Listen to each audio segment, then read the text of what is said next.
Have you ever stood somewhere completely silent and felt like something was missing? Not a person, not an object, something you cannot name. A presence that should exist but does not. Most people shake it off. They tell themselves it is just their imagination, just an empty feeling passing through. But sometimes silence carries a weight that goes far beyond what the mind can explain. There was a time in America when the sky itself was never truly silent. When you stepped outside in the 1800s, you would not have needed to look for birds. You would have heard them before you saw them. A sound so deep, so wide, so overwhelming that people who experienced it said it was like standing beneath a living storm. Not thunder, not wind, but wings. Hundreds of millions of wings moving together, blocking the sun, turning afternoon into dusk, filling every direction with noise that shook the ground. These were the passenger pigeons, and they are gone now. Every single one of them. Before we go further, take 1 second to like this video and subscribe to the channel. And tell me in the comments below, did you know this species ever existed? Because by the end of this video, the way you look at the world around you may never be the same again. To understand how something this massive disappeared, you first have to understand what it actually was. The passenger pigeon was not a rare creature hiding in deep forests. It was not a small, fragile species surviving in one corner of the earth. It was, by every scientific measurement, the most numerous bird that has ever existed on this planet. Researchers estimate that at their peak, there were between 3 and 5 billion passenger pigeons living in North America alone. That number is almost impossible to imagine. More than the current human population of the Americas combined. All of them, birds. When a flock moved across the sky, it did not pass in a few seconds. It did not pass in minutes. Some flocks were so large that they took days to fully cross overhead. One man, an ornithologist named John James Audubon, stood watching a single flock pass in 1813 and recorded that it continued for 3 straight days. He said the sky turned dark. He said the noise made conversation impossible. He said the ground beneath the flock was covered in droppings so thick it looked like snow had fallen in summer. 3 days, 1 flock, billions of birds. And then something happened. Something quiet, something slow at first, and then devastatingly fast. What makes this story different from other extinction stories is not just the loss, it is the speed.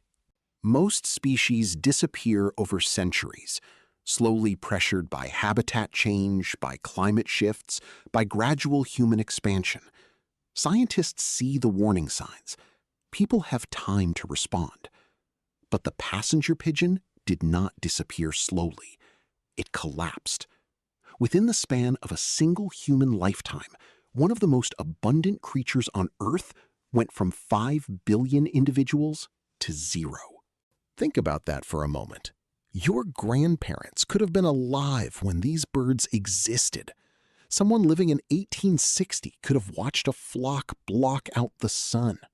Someone living in 1914 could have read a newspaper headline announcing the very last one had died in a cage. That is not history from the ancient world. That is recent. That is personal. That is a wound that has not fully healed. Scientists who study extinction have a term for what happened. They call it a population collapse, a moment when a species drops below the point from which it can recover.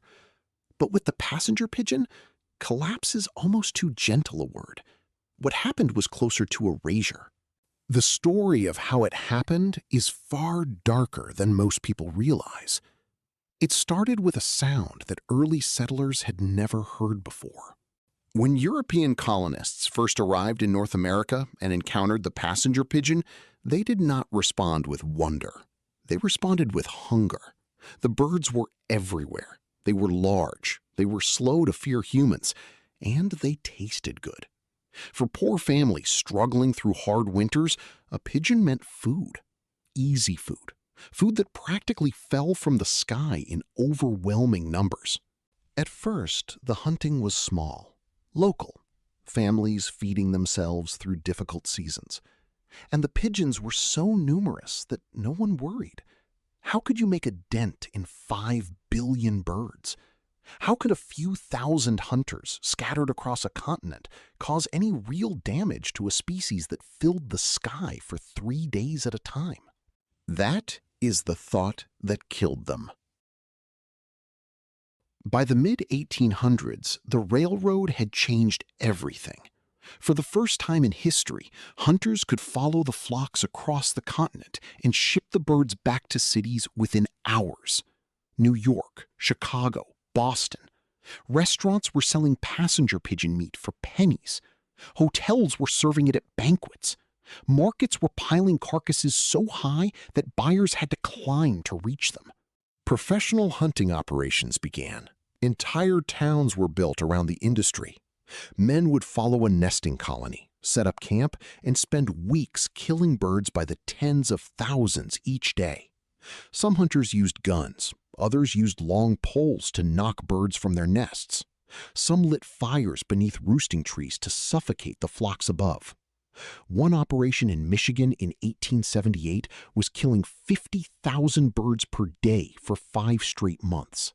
50,000 every single day for 5 months. And still, no one believed it would end. There was a man named Simon Pokagon who watched all of this happen and understood something no one else was willing to see. Pokagon was a Potawatomi leader and writer who lived through the great pigeon hunts of the 1800s. He wrote about the passenger pigeon with a grief that was almost impossible to read. He described watching hunters descend on nesting colonies and destroy entire forests worth of birds in days. He described the silence that followed after a colony was cleared out. A silence, he said, felt wrong, unnatural, like the forest itself was holding its breath, waiting for something that was never coming back. Pokagon warned that the birds were disappearing. He pleaded with people to stop. He wrote about the spiritual connection his people felt to the pigeon, how the birds were seen not just as food, but as living proof that the world was still in balance. When the pigeons flew, the earth was healthy. When they disappeared, it meant something was deeply broken. Nobody listened. Native American traditions across many nations carry deep beliefs about the passenger pigeon. Some tribes called the birds messengers of abundance. Their arrival signaled seasons of plenty. Their movement patterns were read like a language, interpreted by elders as signals about what the land needed and what was coming. In some traditions, killing more than what was needed from any flock was considered a violation, not just of nature, but of an invisible agreement between humans and the living world. The hunters who came with railroads and telegraphs had no such agreement, and they paid no price, not immediately. By the 1880s, something strange began to happen that even the hunters noticed. The flocks were smaller, not obviously at first. One season, they were slightly harder to find. The next season, slightly smaller when found. Hunters assumed the birds had simply moved, changed their route, gone to a different part of the continent. They had no way of knowing, or perhaps no desire to admit, that the population was already beginning to collapse beneath them. A man named Professor W.B. Mershon wrote in his diary in 1891 that he had gone looking for the large nesting colonies he remembered from his childhood and found nothing. Just empty forest, old nest sites abandoned and overgrown. He wrote that the silence in those woods made him feel, as he put it, as though the world had forgotten something important. By 1890, the passenger pigeon had essentially vanished from the wild. Not slowly, not partially, essentially gone. In less than 40 years, 5 billion birds had been reduced to scattered individuals too few and too spread apart to find each other and breed. The very behaviors that had made them so successful, nesting in massive colonies, moving in enormous flocks, now worked against them. Passenger pigeons needed huge numbers to trigger breeding. Without the crowd, without the noise and density of millions together, they simply stopped reproducing. They had been built for abundance, and abundance had been taken from them. And then there was Martha. Her name was given to her by the staff at the Cincinnati Zoo. She was a passenger pigeon, the last one alive on Earth. By 1910, she was already old, and she was already alone. Her last companion, a male named George, had died in 1910. Martha lived on for 4 more years in her enclosure, walking slowly on aging legs, watched by visitors who had no real sense of what they were witnessing. People came to see her. Some of them had heard rumors that she was the last of her kind. Most of them did not fully believe it. How could something that had filled the sky from horizon to horizon really be reduced to one aging bird in a cage in Ohio? But she was. On the afternoon of September 1st, 1914, Martha died. She was found on the floor of her enclosure. She was approximately 29 years old. When her body was discovered, the zookeeper who found her stood there for a long moment before reporting it. He later said he did not know how to describe what he felt standing in that cage. It was not like an animal had died. It was something harder to name, something final, something that could not be undone by any effort, any money, any science, or any regret. A species that had numbered 5 billion was over. Not one remained. Not in a zoo, not in the wild, not anywhere on Earth. The sky that had once turned dark for 3 days at a time would never carry those wings again. What makes Martha's story even harder to sit with is how many people saw this coming and said nothing. In the years before her death, a small number of scientists and naturalists had been trying to raise the alarm. They wrote articles, they gave speeches, they begged hunting organizations to stop. Some states passed weak protection laws, but enforcement was almost non-existent. The economic machine built around the pigeon trade was enormous, and the people who profited from it had no interest in stopping. One ornithologist named William Brewster wrote in 1889 that the disappearance of the passenger pigeon would be one of the greatest ecological catastrophes in recorded history. He wrote that future generations would struggle to believe it had happened at all, that they would read accounts of the great flocks and dismiss them as exaggeration, because nothing that massive could really vanish that completely. He was right. Many people today do not believe the numbers when they first hear them. 5 billion birds, flocks that blocked the sun for 3 days, colonies that covered thousands of acres of forest. It sounds impossible. It sounds like legend. But it was real. And then it was gone. There is one final part of this story that science alone cannot fully explain. In the years after Martha died, several naturalists who had spent their careers studying the passenger pigeon wrote about experiencing something they called a persistent absence. Not just the factual knowledge that the birds were gone, a feeling, a specific disorienting feeling when standing in forests where the birds used to roost, in places where the trees still bore the marks of old nesting colonies, broken branches, bark worn smooth.